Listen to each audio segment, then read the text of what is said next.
चोरा ले बा चोरा ले बा हमर भाई वाला गाना तो सार खेसरिया चोरा ले बा। अभी आप सुन रहे हैं हंगामा रिकॉर्डिंग स्टूडियो की शानदार प्रस्तुति। कितना पानी में ही गाई गाई सबके बता दिले बा बता दिले बा बता दिले बा। कितना पानी में ही गाई गाई सबके बता दिले बा बता दिले बा। हमर कजरा वाला गाना बता सार खेसरिया चोरा ले बा। हमर भाई वाला गाना बता सार खेसरिया चोरा ले बा।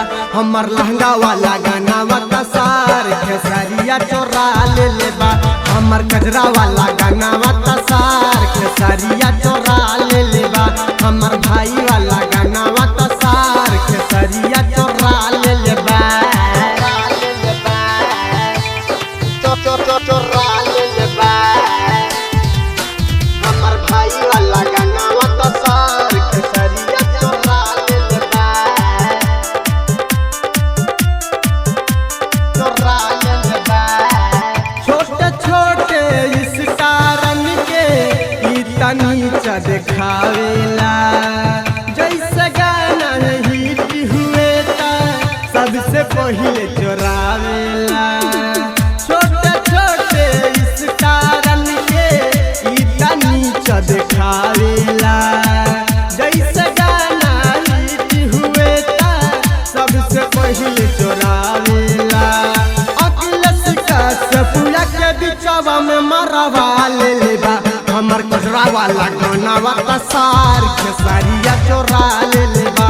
हमर भाई वाला गाना बता सार खेसरिया चोरा ले बा चोरा ले बा। हमर भाई वाला गाना बता सार खेसरिया चोरा ले बा। हमर भाई वाला गाना बता सार खेसरिया चोरा ले बा। पब्लिक को देखो कैसे ये भाई इतना चुतिया बनाता है। आधी आधी रात को लाइव आके आंसू बहाता है। पब्लिक के देखा कैसे ये भाई इतना चुतिया बनाता है। आधी आधी रात को लाइव आके आंसू बहाता है। सटा दिले बा। हमर लहंगा वाला गाना बता सार खेसरिया चोरा ले बा। हमर भाई वाला गाना बता सार खेसरिया चोरा ले बा। राइटर राजेंद्र बतिया ता सबके बता दिले बा। हमर भाई वाला गाना बता सार खेसरिया चोरा ले बा। हमर कजरा वाला गाना बता सार खेसरिया चोरा ले बा।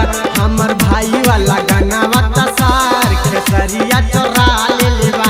एकदम चोरे बसाला। प्रेजेंटेड बाय हंगामा रिकॉर्डिंग स्टूडियो बयाकपुर।